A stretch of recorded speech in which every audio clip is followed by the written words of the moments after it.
Good morning, business world, and good morning, Anurag. Good morning, everyone who have joined this wonderful morning. I've been told to talk on entrepreneurship, the resilience. Obviously, no one is big, no one is successful to begin with. Everyone start their journey, and their journey sometimes starts from zero also. And let me take you through my journey, a few things which made me very powerful, and these points which I have seen as cornerstones in my journey. Many would find some kind of relationship in what I am talking and what they are having or enjoying or are challenged with. I had a wonderful beginning. When I say the wonderful beginning, zero to start. It's great to start from zero, because when you start from zero, there is no downside, it's only upside. In a pyramid of 10 slices in the economy, I was in the bottommost slice, and many say I am now in first slice of the pyramid. So this has been a journey, and that journey wasn't that simple, and a lot of ingredients were in place, and let me list a few of them in the next 20 minutes. First and foremost, I was fortunate to have born from a village. Village born have much more exposure to problems. There is no theory, it's all problem solving, and I was fortunately from a village, and I was fortunately poor.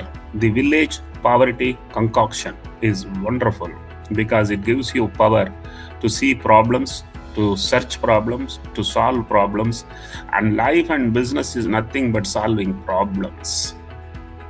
Fortunately, I had a mathematics as a subject, was very strong in mathematics. You must be wondering why I'm talking mathematics in entrepreneurship. Let me tell you, in entrepreneurship, if you know the costing, then only you can do business. If you don't know the costing, you won't know the pricing. And to know the costing, you need to have maths in place. And I believe all my decisions were because of mathematics. All my pricings were because of mathematics.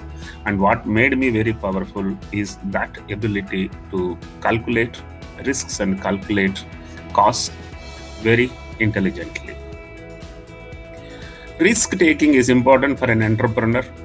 In fact, the bigger the risk, the bigger are the returns. Unfortunately, many are scared of taking risks, and I had some courage to take quick decisions and decisions that involved risk. I left Coimbatore and I came to Mumbai, a land where I did not know the language. So that was one big risk.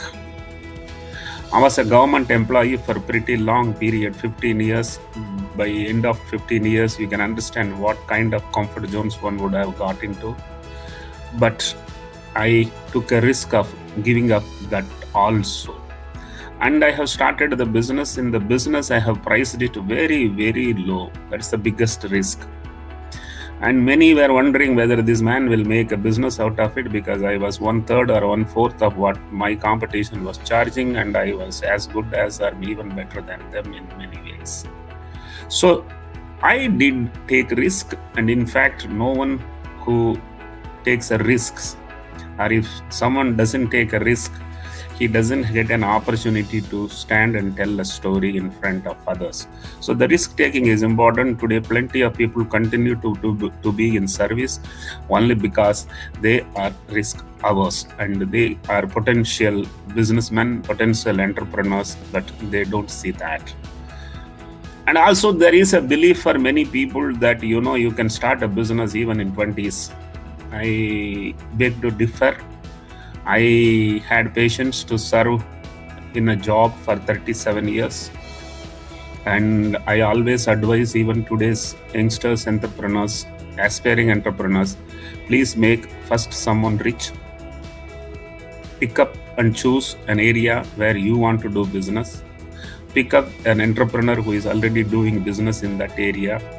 help him to become bigger. And if he becomes rich because of you, you yourself can become rich.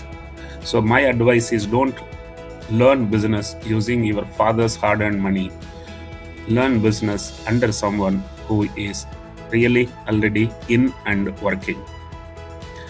You need to have patience. Success cannot be in 20s and 30s. And if success comes in 20s and 30s, it is very difficult to sustain. Getting the success is not a problem. Sustaining the success is a big challenge.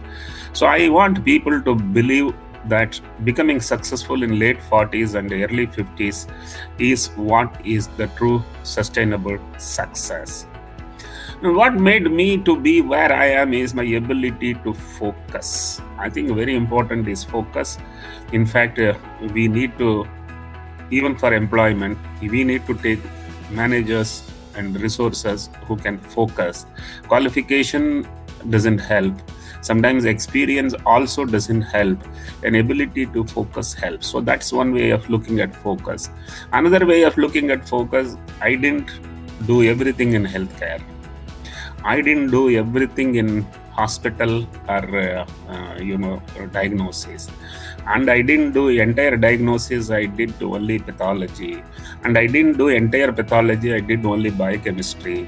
To that extent, focus on what you can do that thing that well, that others cannot do that well. Without knowledge, you can't do business. Very often people think money is business. They get money either from father or from some well-wishers, but money is not business. You need to have knowledge. To have knowledge, you should have focused on some areas. You must have worked under someone. You must have learned from various aspects of business, and without knowledge, nothing works. I had a PhD in thyroid. I started Thyrocare. And of course, technology knowledge, science knowledge is different. Business knowledge is another one. Business knowledge, I didn't have any knowledge when I got into this business. I got in, made mistakes, made them very fast, learned from mistakes, and did not repeat the mistakes. So I want the word resilience is to be seen here. An ability to understand what went wrong makes you very powerful. And let me tell you, there are 4 things. One is error, another is mistake, third one is failure, the fourth one is blunder. You corrected by the end of the week, error. End of the month, mistake. End of the year, failure. Didn't understand, it's a blunder. So, very important that you should take decisions, take them very fast, make mistakes, learn from them, and don't repeat them. Very important for doing business is frugality. Not that everybody would understand what the word frugality is.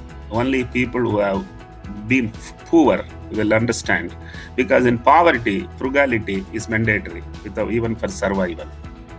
So I had a wonderful journey. My mother taught me what is frugality. She didn't have money, but she didn't borrow. She worked a lot to make sure all her children are graduates in Madras University and postgraduates in Mumbai University. And she taught me how to live without borrowing. I have personally never borrowed. I run today a company which is worth 4,000 crore, but the company doesn't have a debt. So it sounds a bit unique and different, but let me tell you, the word frugality is the most powerful word. Not easy to practice, but if you can, it will make you very, very powerful. You need to have a good product.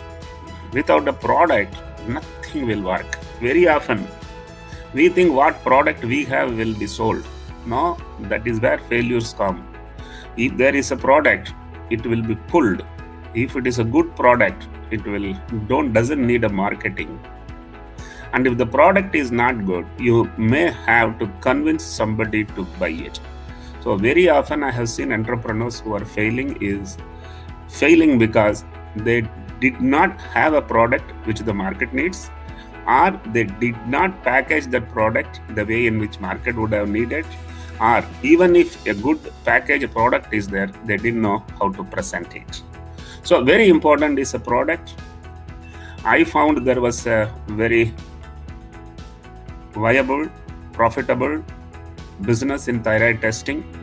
Everybody were charging high. All were charging high because the volumes are very low. And I felt that you can accumulate volumes from the entire city pathologists. So I started, in fact, I will tell a bit about what this business and how did I make it very different. I am from Coimbatore, and there is a very powerful restaurant brand in Coimbatore called Annapurna. There, 1970s itself, the promoter had a concept of cloud kitchen, 1 kitchen, 10 restaurants. And he meant money with a quality product at a very powerful, tasteful menu. So I felt in the laboratory business also it is possible to have a centralized kitchen and restaurant. Restaurant is where customer is engaged. Kitchen is where test is done. So I created a centralized kitchen for Mumbai. First time in India, somebody thought that can be done. And it worked very well. Then I went to Surat, Nasik and Pune. It worked very well. Then I went to Delhi, Calcutta and Chennai. It worked wonderful. Today it works from Indonesia to Saudi Arabia in 10 different countries. That's a very different one. And I also was the first one to think about a franchisee model. It's a services industry. Franchisee was not existing in 1995 in India with any brand or any product. So I was the one to introduce that. So a few things I did very different. So the product is different, the packaging is different, the delivery system is very different. India is a huge country, 1.35 billion population, 25 different states, 25 different languages. How are you going to reach to them? You yourself cannot go. A Madrasi cannot do a business in Odisha or in Punjab. So you need to identify a local man, local culture, and he should get enough returns out of it.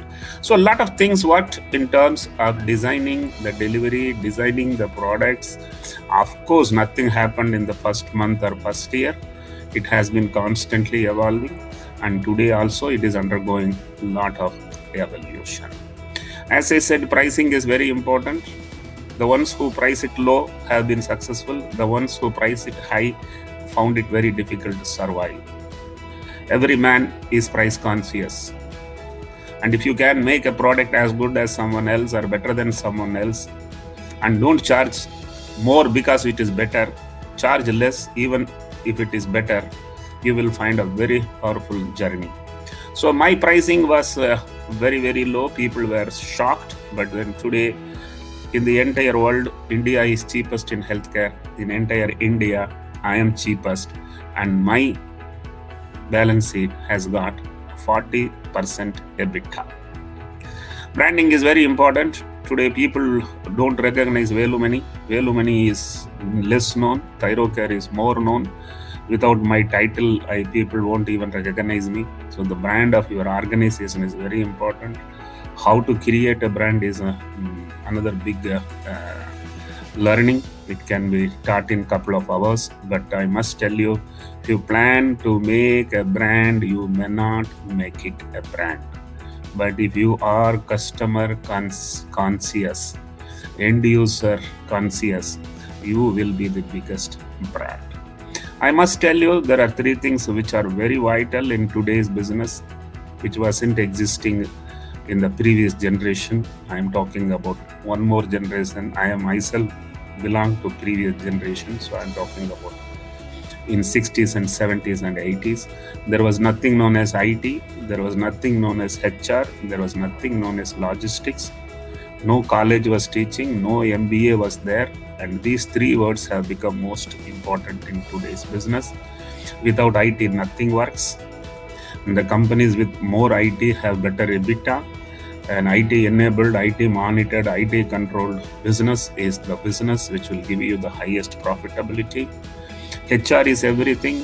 Without a good team, in fact, a team with a dream and with steam will make it very powerful. I am a very powerful HR man. I employ only freshers. I have employed 8,000 freshers so far. and it proves to be a wonderful way of running business. Yes, you have to train. It's difficult to train. It takes time to train. But let me tell you one of my punchline: what is easy to do is not right to do, and what is right to do is not easy to do. So I have handled HR very, very differently. And logistics is very important. All of you must keep in your mind, I run business where medical specimens are involved, and from all over the country, every night, same night, before midnight, and only in night, we get our consignments to Mumbai laboratory. So that's the logistics. So there are a lot of things in entrepreneurship. I am extremely happy to see that today I am invited by a lot of forum to talk about entrepreneurship. When I started business, the word entrepreneurship wasn't existing at all. There was no VC funding, there was no PE funding, nothing. All have come only recently. But I am said to be a very powerful entrepreneur only because I have never borrowed. I created a wonderful organization without diluting till I reached a 500 crore market cap. I diluted on my own terms. I diluted because I wanted to have some thrill. And then in 2016, we went for an IPO to give an exit to the private equity partners. And the IPO got subscribed 74 times, and it got a stellar listing at a market cap of 3,500 crores. And Business World published that Dr. Velumani is 149th richest Indian in the country. So that has been the journey, and I will be very happy to answer a few questions. And it's very important that today's environment is very, very different. What happened because of COVID is going to completely change all definitions of business. And I want every entrepreneur to assess where he is now, what he is now, what way COVID is going to help, what way COVID is going to trouble, and design your business well, design your delivery procedures well, and make sure you do a wonderful journey. I wish to thank Anurag for giving me an opportunity, and I wish to answer a few questions which Anurag will ask. Back to you, Anurag. Dr. Velumani, I have interacted with you. I have heard you before. I know your story, but there is something that I always take away, and there is something to implement from what you say. So let me ask you, let me build on 2-3 things you said. You talked about failure. Now, you talked about if you're able to correct it in a week, it doesn't become a failure. If it carries on for a year, it becomes a failure. Otherwise, it's a mistake, right? That's what you said. Yes. Now, tell us, it's very easy to look at a decision in hindsight and say, this didn't work, that didn't work. But is there a framework to doing the right thing for the right reason in the right manner? How do you make your business mistake-proof? How do you make your entrepreneurship journey failure-proof? Yeah, it's not that easy to give you 1, 2, 3 for this, because every business is different, every time of decision making is different, and the entrepreneurship involves a lot of decision making, dozens of decision making, sometimes even in a week's time. But having said that, I always use a punchline to express what I believe is right. And my punchline goes like this: what is easy to do is not right to do, and what is right to do is never easy to do. Please do what is difficult to do, because what is difficult to do is something which will be making you very powerful.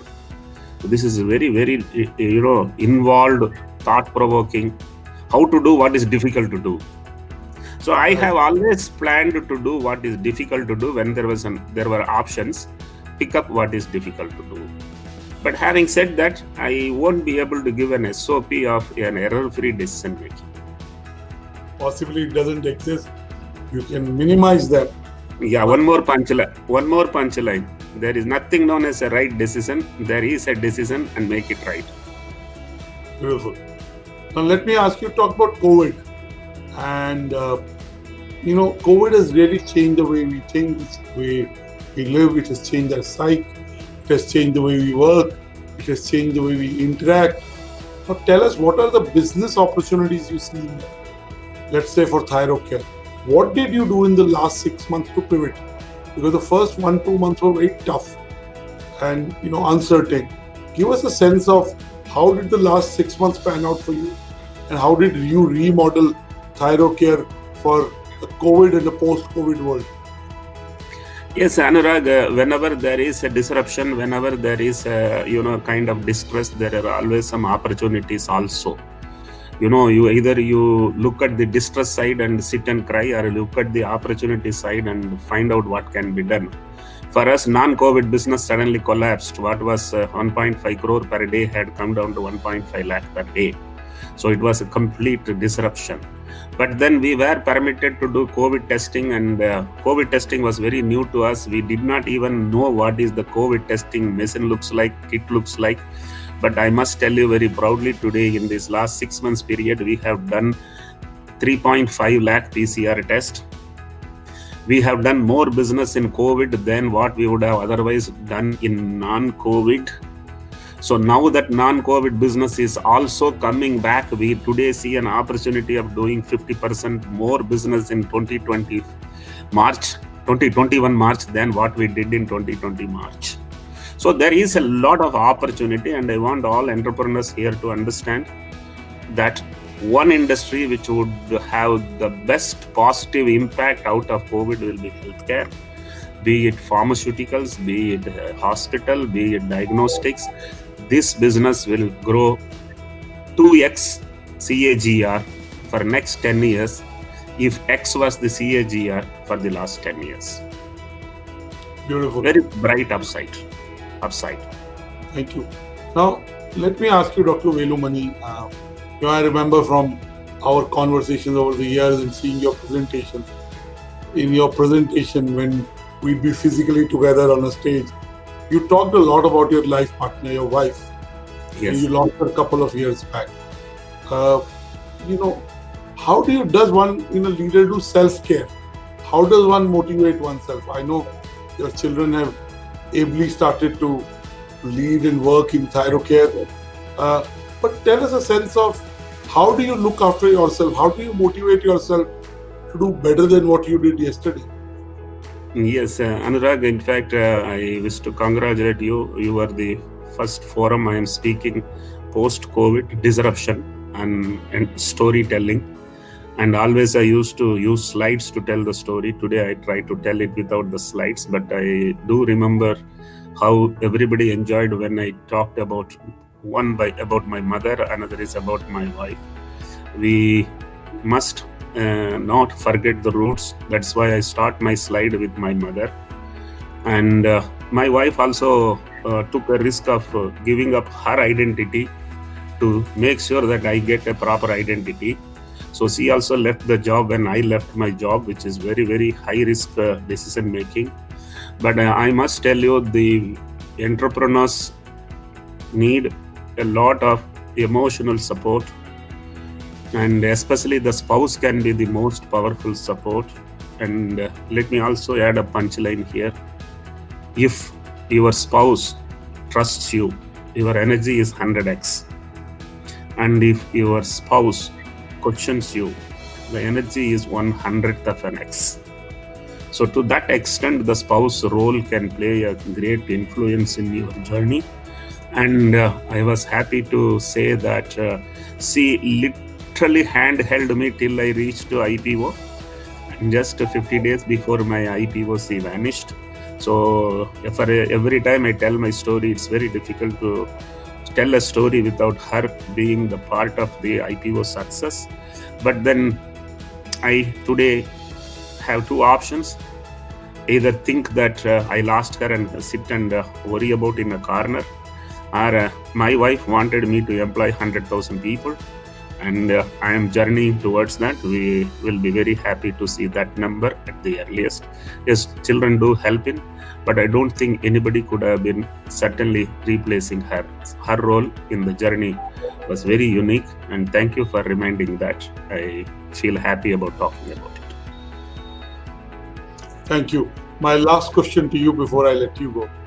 Dr. Velumani, you already shared journey, your point of view, your playbooks or suggestions for entrepreneurship. If you had to make 3 predictions about the future, what would those be? I think happiest phase of human life is only in this century, from 2000 to 2100, because earlier man had less reasons to be happy, but he was happy. In future, there will be more reasons to be happy, but we may not be happy.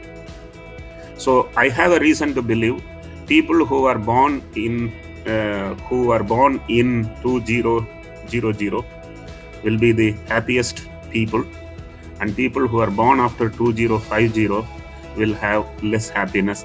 This is my perception looking at what we search as happiness. Okay, that's one prediction. Two more. Artificial intelligence will rule a lot of things man was doing, and all those things machines will do. So we will be slaves of the machines in one way, and also we will be looking for more machines to become more slaves. That is going to be a journey. The next one is people will start looking at inside and will look for happiness. People will search for how to live happy, then how to live rich. So this spiritual angle will resurface. Thank you so much. The Prime Minister wants us to be Atmanirbhar. I finished all the 3. Yes. Inviting me. Thank you so much, Dr. Velumani. Nandri. And I just want to say that the Prime Minister wants us to be Atmanirbhar, going back to our roots in believing in Indian values and philosophy will also help us being Atmanirbhar, being self-reliant. So please give Dr. Velumani a big round of applause for always being direct and talking from the heart, and as he said, talking from experience. He's lived that journey. He was just sharing it with you. It's a real journey with real learnings and real advice. I hope what Dr. Velumani shared with you today will hold you in stead throughout your life, and we look forward to doing another conversation with you, Dr. Velumani, soon enough. Thank you. Nandri, God bless you.